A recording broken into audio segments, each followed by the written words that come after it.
Hi guys, Maikeru here. This is Slaying for Souls episode 4. In this video I test out some Menaphos shadow creatures and I get 120 Slayer. I will also still try and complete the Slayer Pokedex as much as possible. I don't get too many souls in this video just because I really focused on experience rather than souls just for this episode, so I could try and get 120 Slayer. I just focused on the corrupted creatures and the devourer creatures because they're so amazing right now. Turned out it worked really well and I did get 120. So let's get into this video. I will travel across the land, searching far and wide, bum bum bum. So the first task I was given was nightmare creatures. I've heard that you can AoE them down pretty well and you can even use an ODAC coil here if you wanted. I thought I'd try aggression potion in this task rather than the ODAC coil just to start off with, just to get used to them and things like that. It turns out if you just pray range, you can kill them pretty easy with an aggression pot. While just praying range, their melee attacks can hit fairly hard, so you may need a couple of sharks. You can prayer flick if you get super confident with this, but because they sometimes stack up on top of each other, if they do hit you with a range attack, it can be lethal. So if you bring a beast of burden full of sharks anyway, you probably would be fine for a task just praying range with a vampirism scrimshaw. Doing this with a scythe was definitely faster than mage, probably about 25% faster. I'm going to try them next time with an ODAC coil and hopefully it'll be even faster with that. Definitely a good way of killing these though if you have a scythe and you don't mind using a vampirism scrimshaw. This task also got me to 119 Slayer, so it was only one level to go for the big 120 and that lovely cape.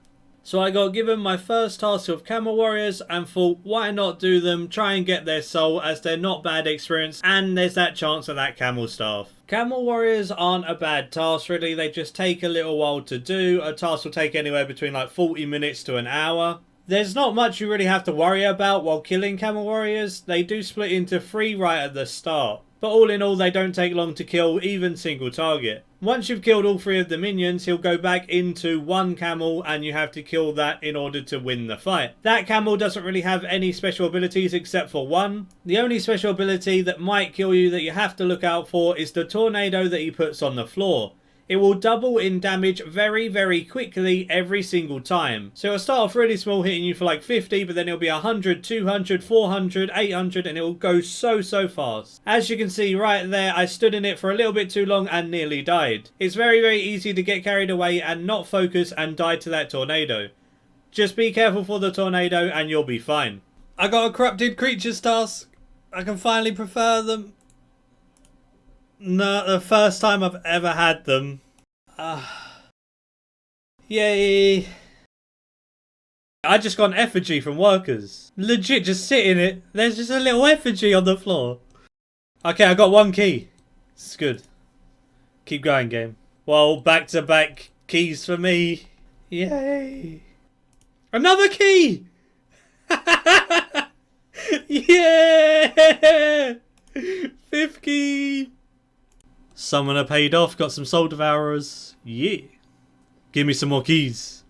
Jagex increased the drop rates of keys a little while ago, which means they're going to be dropping a lot more often, especially on tasks. So while doing tasks, I've been doing a lot of corrupted and a lot of devourer creatures as much as I can using summoner. And then I've been forcing every 10 tasks at Morvran just so I can maximise my experience and keep it consistent without having to use too many of my Slayer points to skip tasks that are bad. Summoner kinda gives them quite consistently and I've actually gained points rather than lose them. From all of the Soul Devourer and Corrupted Creature tasks, I've probably got around 2 to 3 keys on average every single task. Some tasks you might only get 1, but others you'll get 6 and it will really make up for it. It's really nice when you do a task in like 15 minutes and you get 5 keys along with the normal loot. That's like 6 to 7 mil just in 15 minutes. Some hours of the Slayer that I did to get to 120 actually gave me over 20 mil in an hour. It's absolutely insane. I would recommend it to everyone who's trying to get 120 Slayer. Use Summoner to your advantage. I got trolls. Might as well kill trolls for the soul. I managed to get the troll soul so quickly in about 5 kills, but because I was there already and they're so easy to kill, I thought I'd just finish up the task to get the Slayer points and not worry about skipping it. Then when I went back to Summoner, she gave me a nice Soul Devourer task. She's really given a lot of those tasks. Really worth using her every time except for your 10th task. Okay, 10th task in a row. Get task. Soul Devourers. Okay, back-to-back Soul Devourers work.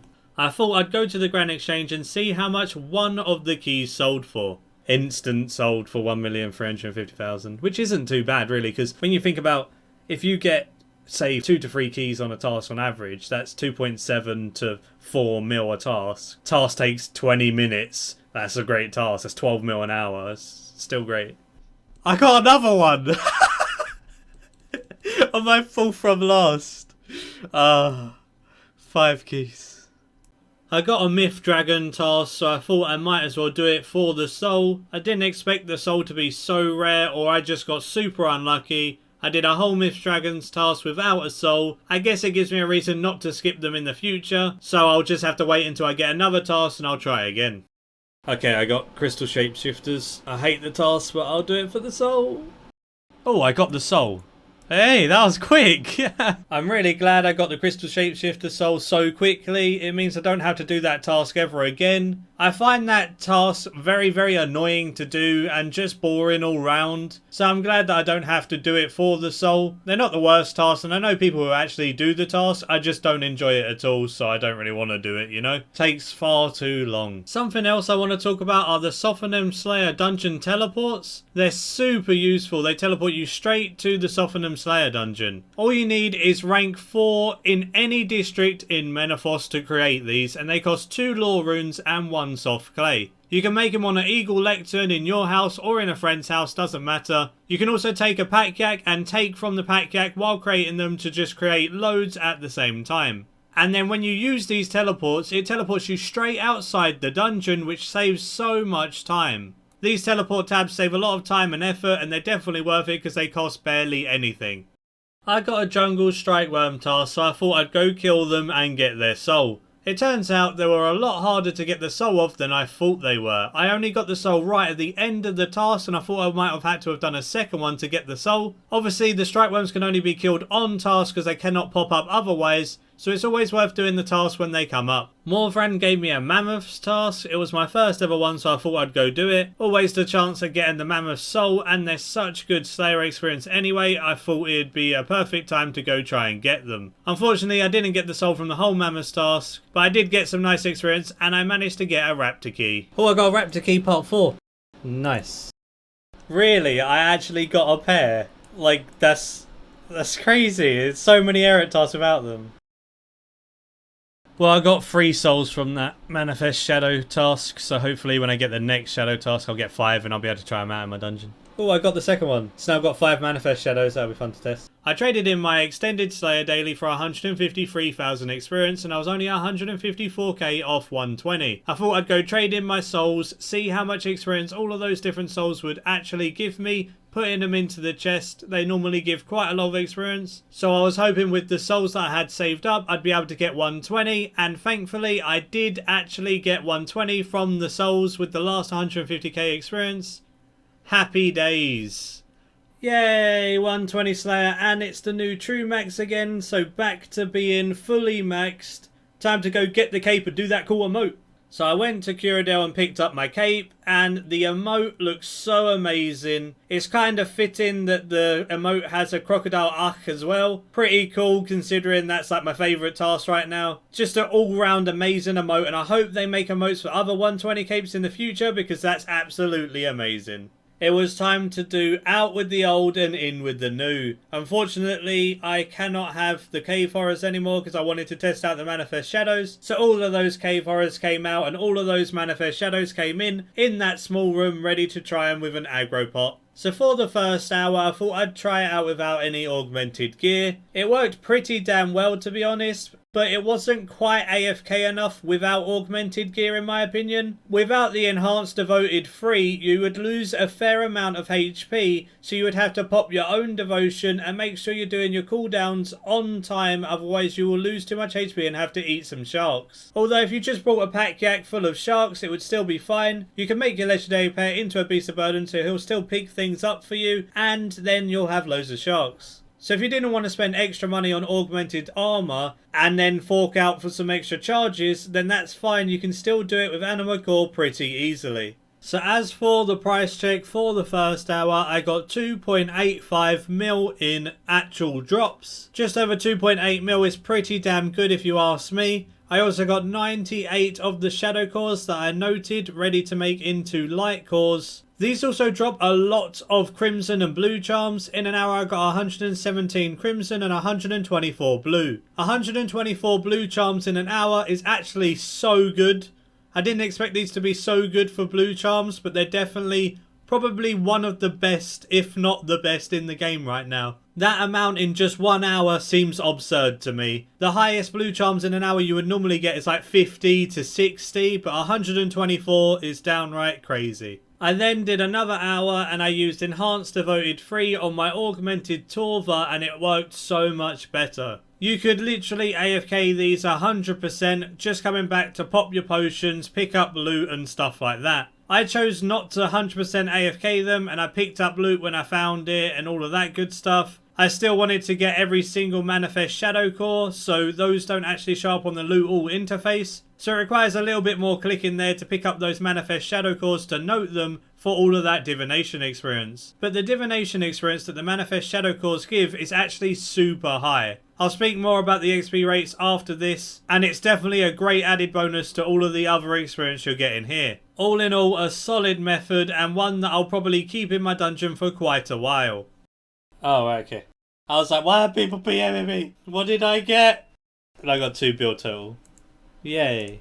As for the second hour, I got a lot less rune drops, but a lot more coin drops, which made up for it, and I got 2.85 mil for that hour as well. These seem really consistent in money that they do drop, and getting nearly 3 mil an hour is really good in my books, alongside all of the charms and everything else they give. I got 94 shadow cores from this one, and I got 140 blue charms this time. 140 blue charms is even better than the previous time. Getting over 100 blue charms consistently is just amazing in general. I might farm these for a ton of blue charms ready for double experience so I can get 200 mil summoning. All of the other experience is just an added bonus, to be honest. I also actually managed to get 3 of the body piece for the shadow pet in these 2 hours. It was absolutely crazy lucky to get 3 of them because they're a 1 in 3,000 drop rate. So I managed to hit that drop rate 3 times in 2 hours. I definitely didn't even kill 3,000, let alone 9,000 of these. At least I've got a piece for the shadow creature pet, I just need the piece from the other 2.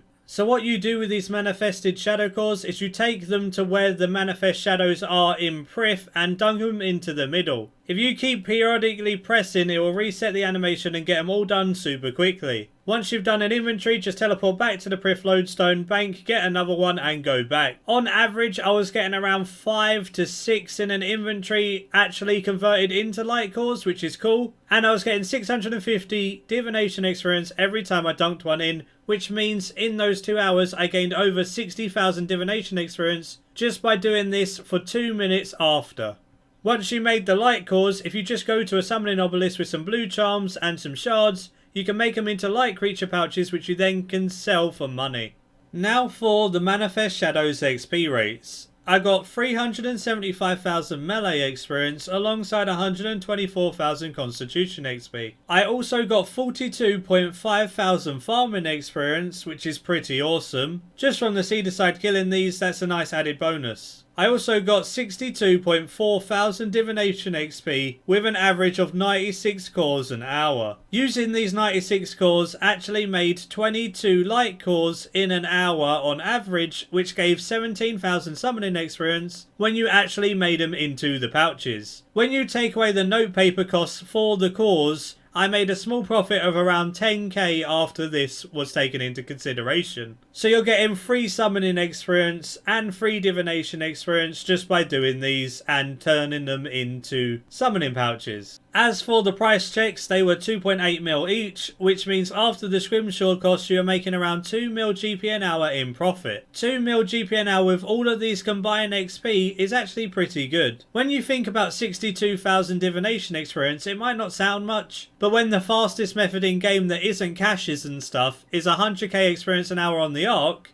then 62k divination experience is pretty good for free here. And then the 42,000 farming experience for free also is pretty nice. So for the melee experience being pretty average, adding these things on top really helps boost this method above others. I really like this method, and I'm going to keep these in my dungeon and do it myself for quite a while, not just for the money and the XP, but for those blue charms as well. As always, thanks so much for watching. If you have any ideas for what I could put in my Slayer dungeon next, let me know in the comments down below. Give the video a like if you did enjoy it, subscribe if you're new for more content and loads of RuneScape 3 related things. Goblin Slayers with a Z is my clan. It's open to everyone and anyone, so feel free to ask for an invite. You can join my friends chat in-game Maikeru if you want to chat with me or anyone else in there. Discord link is in the description if you fancy chatting on voice communications or just typing on there. And the Twitter link is in the description as well if you fancy following my Twitter. And until next time, see ya.